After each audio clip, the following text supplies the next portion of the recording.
বর্তমান অন্তর্বর্তী সরকারের নিরপেক্ষতা নিশ্চিতে দুই উপদেষ্টা সহ সরকারে প্রতিনিধিত্বকারী জাতীয় নাগরিক পার্টি সংশ্লিষ্ট ছাত্র প্রতিনিধিদের পদত্যাগের আহ্বান জানিয়েছেন গণ অধিকার পরিষদের একাংশের সভাপতি নুরুল হক নুরু। এক জরুরি সংবাদ সম্মেলনে তিনি এই আহ্বান জানান। নূর বলেন, ছাত্র জনতার জুলাই অভ্যুত্থানে দেড় দশকের ফ্যাসিবাদের পতনের মাধ্যমে রাষ্ট্র ও আগামী নতুন বাংলাদেশ বিনির্মাণে গণ অভ্যুত্থানের অংশীজনদের নিয়ে একটি অন্তর্ভুক্তিমূলক জাতীয় সরকার গঠনের জন আকাঙ্ক্ষা তৈরি হলেও দেশি বিদেশি অদৃশ্য ষড়যন্ত্রের কারণে সেটি হয়নি।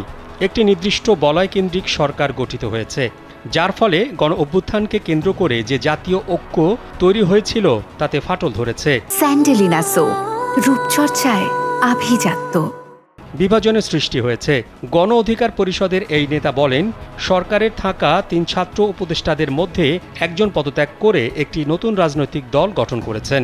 তরুণদের অংশগ্রহণে গঠিত নতুন দলকে স্বাগত জানাই। তবে গণ অভ্যুত্থানকে কেন্দ্র করে গুটি কয়েক ছাত্রনেতা সরকারের নিয়ন্ত্রণ থেকে প্রশাসনে অযাচিত হস্তক্ষেপে সরকারি কর্মকর্তা কর্মচারী সহ জনগণের মধ্যে একটা অস্বস্তি তৈরি হয়েছে। আন্দোলনের পরিচিত মুখ থেকে সরকারের প্রতিনিধিত্বকারী ছাত্ররা রাজনৈতিক দল গঠন করেছে, সেহেতু সরকারের নিরপেক্ষতা বজায় রাখা ও জনগণ সহ রাজনৈতিক নেতৃবৃন্দের আস্থা ধরে রাখতে সরকারের থাকা অন্য 2 ছাত্র উপদেষ্টা সহ সরকারে প্রতিনিধিত্বকারী সকল ছাত্রদের পদত্যাগের আহ্বান জানান নুরু।